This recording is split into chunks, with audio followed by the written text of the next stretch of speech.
Hey guys, it's me, Arlene, Delicious Delights. Welcome to my channel.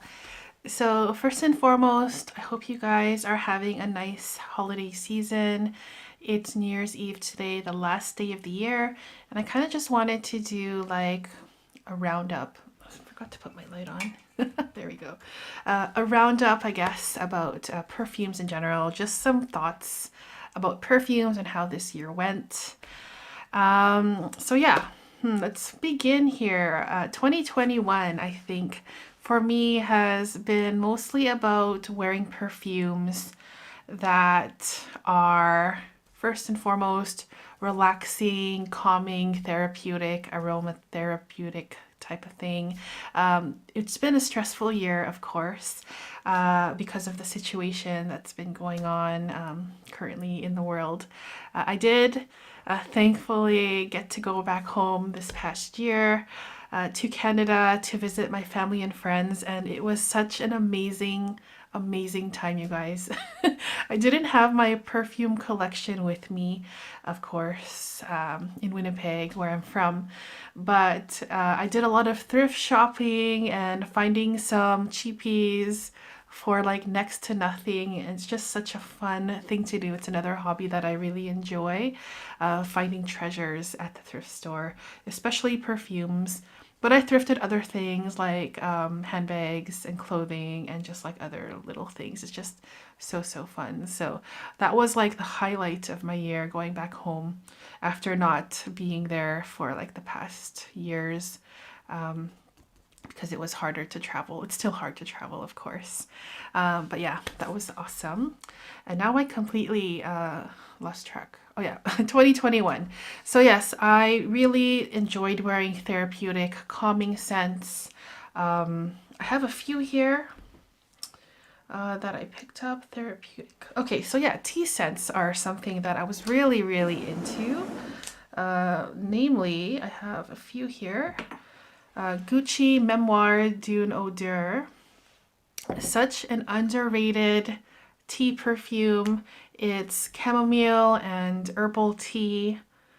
It's so different from your typical designer release. It's just a fantastic, very relaxing scent that I spray on me when I drink tea very often, and I spray my bed sheets as well with this, and it's just such a nice calming feeling, and I love it so much.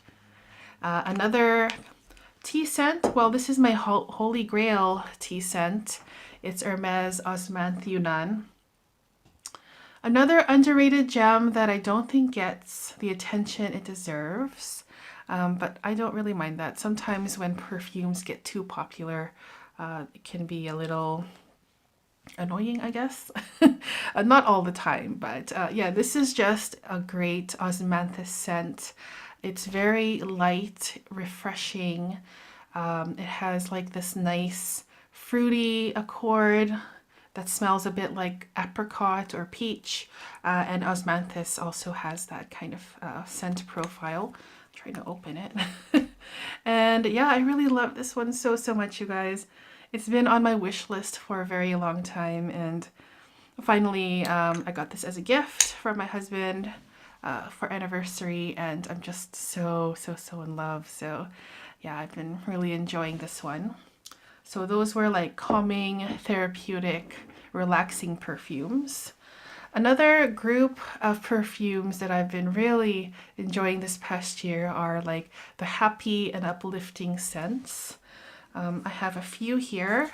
Raspberry Jam Donut by Bath and Body Works is like the best, one of the best gourmands that I've smelled this year, and it smells like raspberry jam donut, very literally.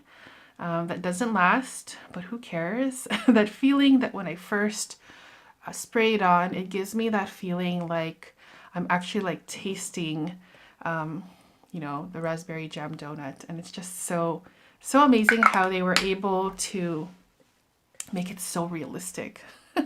Another very happy and uplifting scent is Dolce Gabbana Light Blue Love is Love. This is a flanker, and it's pretty much just light blue with added raspberry or like red berry notes in it. So it's like a more fruitier version of light blue. And I really love the original light blue. So yeah, this one when they add some fruity raspberry. I can't remember exactly what the notes are, but it's just a nice, like, juicy, fruity version of light blue, which makes me very happy and a very, like, uplifting kind of scent.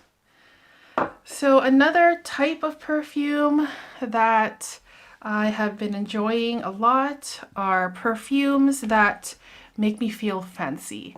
So of course, you know, with the situation, well, for me personally, I wasn't doing a lot of like going out, having to dress up and look nice and stuff like that. I spent a lot of time at home where I'm in my pajamas, just on my couch, but I want to wear something that makes me feel like more elegant and more luxurious, I guess. It's hard to feel that way when you're just in your pajamas or like loungewear all day. But there are some perfumes that I reached for this past year that when I spray it on, I don't feel like I'm wearing just pajamas or loungewear. Perfumes that, as I said, make me feel elegant and, you know, luxurious. So the first one here is from the House of Guerlain. We have Shalimar Souffle de Parfum. And this one is such a unique citrus scent without that zesty freshness that you would typically associate with lemon or citrusy perfumes. This is like a darker citrus perfume with some vanilla and musk. I don't really know what the notes are, but it's pretty much like a nighttime fancy citrus perfume that I adore. I think this is probably my favorite version of Shalimar. The original Shalimar I do struggle with. I have not tried the Vanilla Planifolia limited edition yet.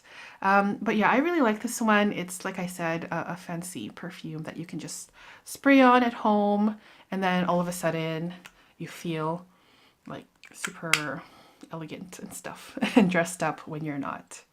Another one that makes me feel that way as well is from the house of Dolce Gabbana. This is the Only One Intense. My favorite release, or one of my favorite releases from 2020. And this one is a gorgeous, fruity, floral scent. There's like vanilla, there's coconut, I think there's jasmine in here, and a very interesting green apple note, a crisp green apple note that just adds a nice little kick to it. It's so, so, so pretty, and I just love this bottle, you guys. It's so, so pretty and very, very heavy. Yeah, Dolce Gabbana, the Only One Intense. All right, so yeah, those are some perfumes or groups of perfumes that I really enjoyed this year. Also incense fragrances, and I forgot to grab the bottle, but I'm gonna do that now. Just bear with me. I'll be right back. Okay, incense perfumes. I have blind bought a few of them, but this is my favorite, and this is actually one of my favorite blind buys of the year.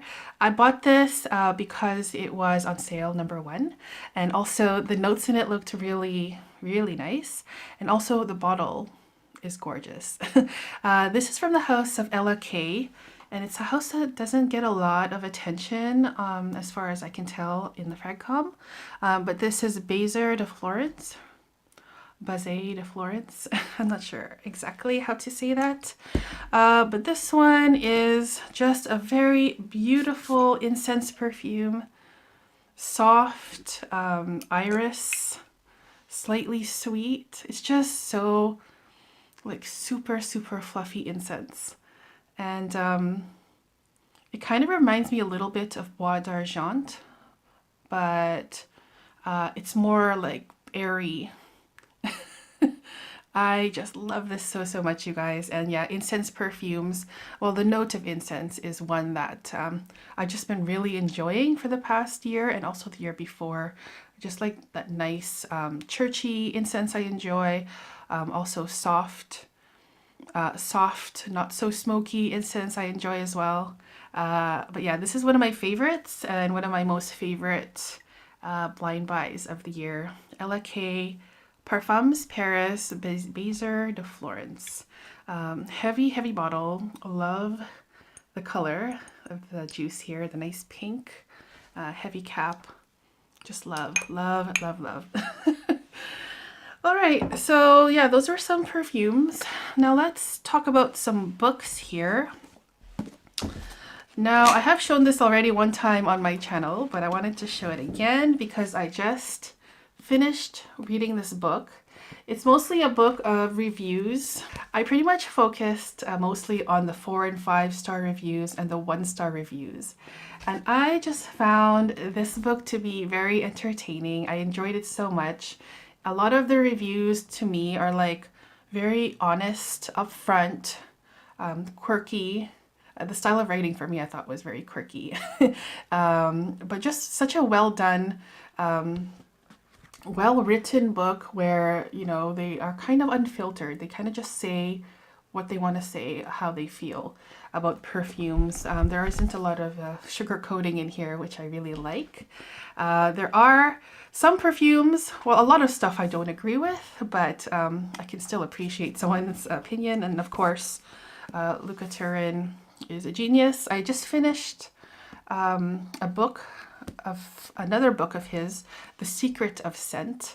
I finished that recently, like some months ago. It's more of a book about science and the science of the perfumes, like the chemistry side, which for me was a bit challenging, but it was still entertaining. I guess if you're wanting to learn more about the science, chemistry, about perfumes and all the molecules and stuff like that, then maybe The Secret of Scent is something you want to get to read.